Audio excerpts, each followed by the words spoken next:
Ja, vielen Dank. Well, thank you very much. Before I start with my presentation, we need connectivity, we need networking. There is a newsletter by AbL, and if you like, you can sign up for it. There are sheets of paper that you can sign up to, and then you will get the newsletter. And then BaumLand Campaign, that's a really good project. And if you're interested, and if you have some money to spare, you can become a sponsoring member. So the call to you and also to everybody watching is become a sponsoring member of BaumLand Campaign. I was asked to speak about how you can establish a hedge village. Well, I have to say it's not really a hedge village, but we did plant a lot of hedges, and I would like to show this to you in my presentation. But I would like to start with this, because what we can see here is relatively dark. That's reality.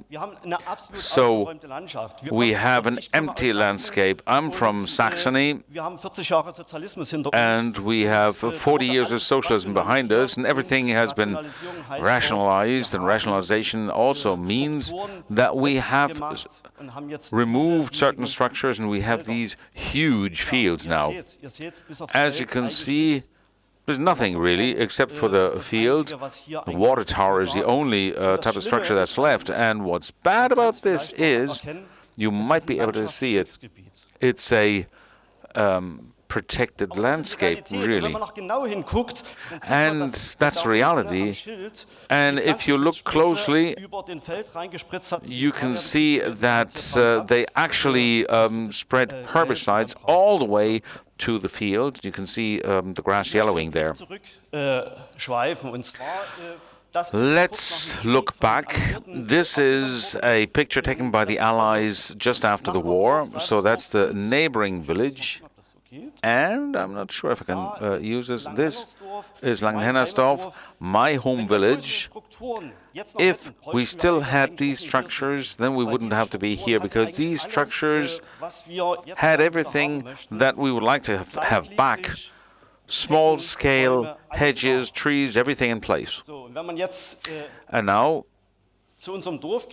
if you take a closer look at our village, we have a forest village. It tends to be a elongated village, and to either side of the creek we have the farmsteads, and then you have these towel fields, that's what they're called, behind those farmsteads, and they were maintained, and then they have grassland, fields, and then forest. Since the beginning of the 2000s, hedges have been planted in our village, because in Saxony we had excellent hedge programs, and I plotted it here.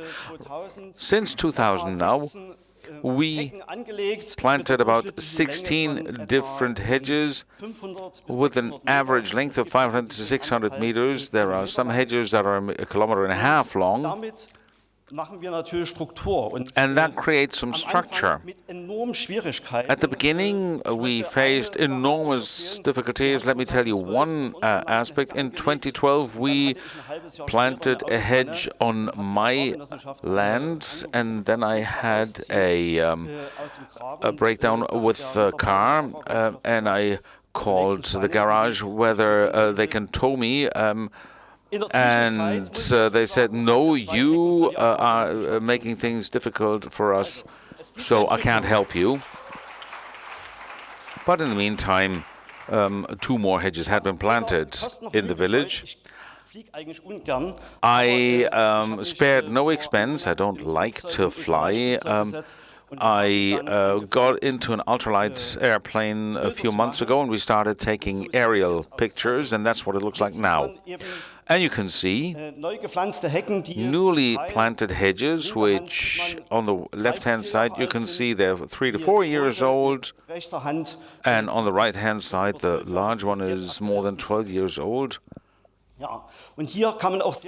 And you can clearly see here that we have these towel strips of fields, and now these plots are delimited by the hedges, and that's a good thing because these are organic farmers. On the left-hand side, you have the agricultural cooperative, and you can create a division there between their pesticides and your organic farming. So you can see in the background large areas, and as soon as you have the hedges, you have a bit of structure there. The long hedge here is more than 1 kilometer long. It's planted in 2000. It needs to be cut back because it is the trees are becoming too large, and here we have another hedge that's 4 to 5 years old. And this is how you can hedge in your plot and separate the grassland from the field.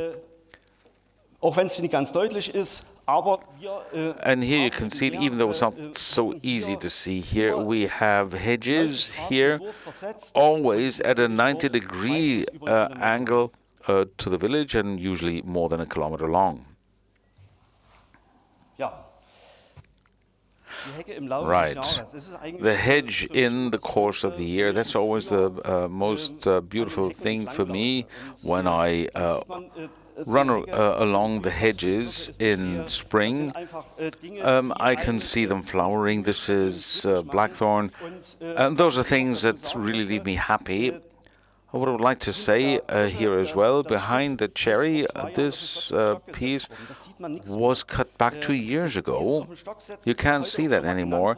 And it was mentioned already today. What we do is that we do a third of the hedge at a time, and thus this ensures differentiated age structures.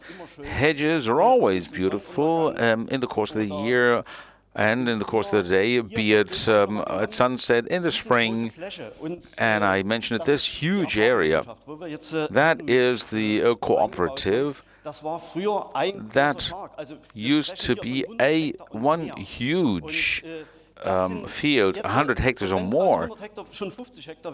And if you break this down into 2 fields of 50 hectares, that's a big improvement already. So this is being accepted by different species. I took this picture yesterday before we came here. And now in the autumn, the hedge is particularly beautiful because it's so colorful now. In winter too, that's the hedge along the side of our plot.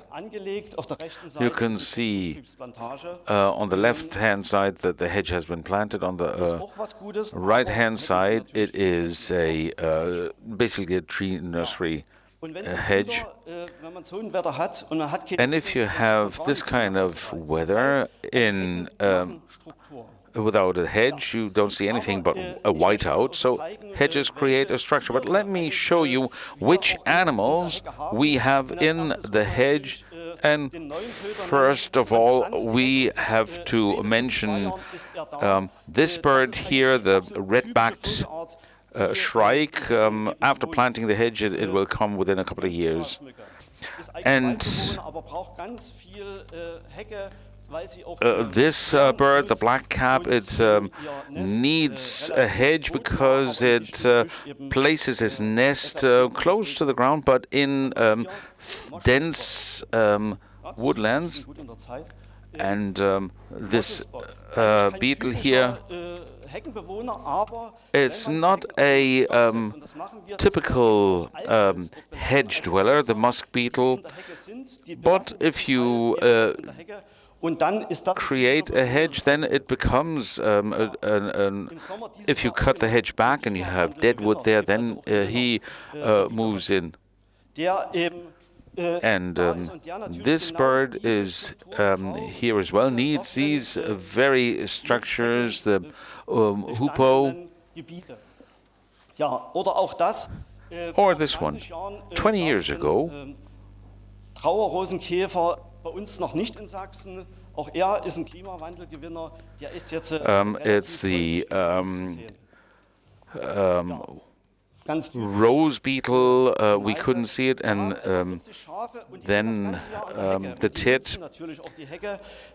They use hedges, of course, for protection on the one hand, protection from the sun, but also when the weather is real bad, then they usually are in on the lee sides and use of protection. And I allow the sheep to go into the hedge. But if you have a lot of poplar in it, you have to be careful. But I usually allow them to browse there, and the cows like to use the hedge as well. Now, I can move on a bit faster. Very briefly on how to plant them. We always plow the ground.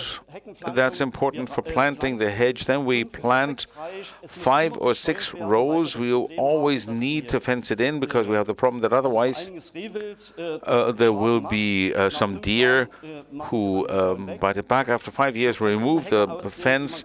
That may be what a young hedge looks like. That's how it flowers. And now very briefly concerning maintenance. We engaged in maintenance again this year. It's a lot of manual labor. That's what it looks like. It's been cut back here, and then it is taken away through a shredder. So we actually shredded it right on site. Here you can see the hedge in area view. We always allow standards to stay, and we take out more than 90%. The hedge has bounced back entirely. It's green again. So we have a hedge promotion program in the state of Saxony. Since 1999, we've had excellent subsidy programs that were really good. We got up to 11 euro per square meter of subsidy. That is a lot of money, but of course you need it because you sacrifice some land as well. And according to our agricultural minister, we created 440 kilometers of hedges since 2014 in Saxony altogether. We are at just under 30 kilometers in our village. And we now have a subsidy guideline which has been suspended, unfortunately, now. And this means that hedge planting, everything has been cut short. Nobody's planting hedges anymore. Nobody's maintaining them. This year I had the problem that I cut back the hedge despite the subsidy promise, and I hadn't gotten it in writing, and we're talking of 60,000 euro here, and that is the problem. We performed the maintenance, and I lack the money, and a lot of people have that problem. And this is where we have to become active. In the 1960s, 70s, the state spent a lot of money to rationalize opening up structures, and now I think the state has the obligation of supporting us in order to reestablish structures in the landscape. And let me conclude on this statement. Hedges are not only a biotope, they also modify landscapes. Thank you. Thank you very much, Danilo. You can take your seat in the front row, and the panel will be up front here. So if there are any tricks that you can say, oh, how do we convince agricultural cooperatives, that is, you might have something to contribute.